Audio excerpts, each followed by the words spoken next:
What's up everyone? Welcome back to the Greenville Living Experience. In today's video, I'm answering the age-old question of North Carolina or South Carolina. Which is better to live in and which one should I call home?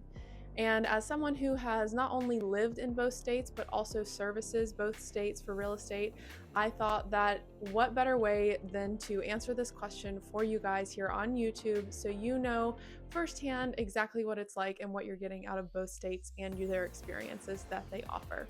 So let's go ahead and jump on into today's video.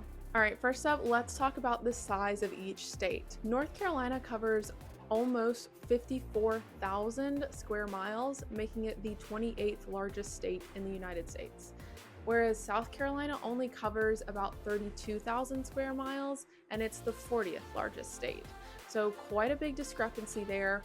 And really what that boils down to is a huge geographical difference. In North Carolina, you're going to have the mountains, the Piedmont region, and the coastal plains, whereas here in South Carolina, we technically only get the Piedmont and the coastal plains. Now, obviously, with North Carolina being significantly bigger than South Carolina, it also means that North Carolina is going to have a bigger population. So North Carolina houses almost 10.5 million people, whereas South Carolina houses just a little over 5 million people. So North Carolina is literally double the population of South Carolina. So with obviously a larger expanse to cover and double the amount of people, it also means that North Carolina has more big cities. So big cities in North Carolina are places like Charlotte, Greensboro, Durham, Raleigh area, and then you've got smaller cities that are still a decent size of like Wilmington, Winston-Salem, Burlington, Asheville, places like that. And then you've got even smaller towns underneath those. So North Carolina definitely has a vast expanse of city and country options for you to choose from. Whereas in South Carolina, we really only have 3 major cities, and that's Greenville, Columbia, and Charleston, and none of those cities are as big as the ones in North Carolina.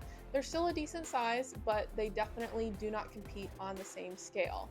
So if you are someone that likes big city living, then North Carolina is probably a better option for you. So with that being said, then what's the job market like in both states? So North Carolina definitely has a strong tech and financial institution. Companies like Bank of America and Red Hat are headquartered in North Carolina, whereas here in South Carolina, we're known for a lot more manufacturing and tourism. So we have places like the BMW plant and Michelin and Proterra. We have some aerospace things happening. But with that being said, both states have a pretty similar unemployment rate that are on par with each other. Now, of course, that's going to vary depending on industry to industry of specifics, but overall unemployment is pretty close. So I don't think you're going to go wrong either way, especially in today's world. That really doesn't matter too much anymore, depending on if you work remotely or not. So let's talk about the weather for both states. Because both states are obviously right on top of each other, the states are going to experience all 4 seasons in both of them. I will say, obviously, the Western North Carolina mountainous region is going to experience cooler weather than the rest of North Carolina and South Carolina in general. I've actually lived both on the eastern side of North Carolina and the western side of North Carolina, and in the upstate of South Carolina. So I've lived all over. Weather for eastern North Carolina and upstate South Carolina are pretty similar. They're both hot and humid in the summers. You're going to have a little bit more mild winters, less snow opportunities than you are in the Western North Carolina mountain regions. Up there, it tends to run about 10 degrees cooler than everywhere else, I would say. So if you're someone that likes more mild summers and a little bit more winter, the mountain region of North Carolina is probably a better fit for you, because everywhere else we definitely have some hot and humid summers, and we definitely have more mild winters, and snow isn't super common. I mean, this year is the first year that we've had snow in Greenville in like 3 years, and it snowed literally 3 times, and we've been it's been fantastic.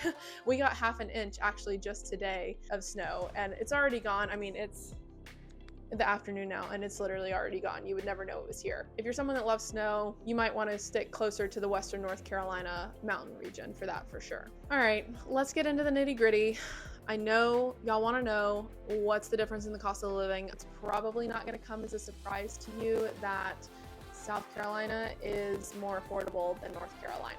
So according to the Council for Community of Economic Research, South Carolina tends to be 5 to 7% below the cost of living on the national average scale, whereas North Carolina tends to be about 2 to 4% lower than the national average. So both lower than the national average, but South Carolina beats North Carolina out in that sector. And the biggest discrepancy there really boils down to housing, especially here in the Upstate area. You can buy a house, literally you can buy the exact same house, like as if you copy and pasted it here in Upstate South Carolina for $200,000 less than you can 45 minutes up the mountain in Hendersonville, North Carolina. $200,000 less for the exact same home. And that is why a lot of people move to South Carolina, is for that fact alone. South Carolina definitely has North Carolina beat there. South Carolina is also one of the cheapest states to have lower property taxes, which is another area where we beat North Carolina out in. Now, North Carolina does have a lower income tax rate than we do, technically. North Carolina has a flat income tax rate of 4.75%. And in South Carolina, we have a graduated income tax rate. And so that can get as high as about 6.5% to 7%, depending on your income bracket. So you may or may not beat North Carolina's there, depending on that, but definitely something to keep in mind. But overall, property tax wise, we definitely beat out North Carolina. Housing affordability wise, we definitely beat out North Carolina. So which state is better? Honestly, it ultimately comes down to you and your personal choice and your experience. But ultimately, I would recommend that you visit both states and figure out which one meets your personal needs best. Now, if you are looking in the Western North Carolina or Upstate South Carolina area, I would love to help you find your dream home, and we can talk a little bit more about the differences between the two areas as someone who has lived in both areas. And if you're looking more towards the middle to coastal side of the states, then I have a vast expanse of referral network partners that I can set you guys up with agents all across both states. So even if you don't get the opportunity to work with me, I can connect you with a vetted, experienced agent that can make sure that you are helped in the right way for whatever area you're looking for in either state. Make sure you guys go to the comments below. Tell me if you've lived in both states, which one you preferred, or based off of this video, which one you think is better and why. I'm very curious to hear. Otherwise, don't forget to like and subscribe, and I will see you guys next time with another real estate video.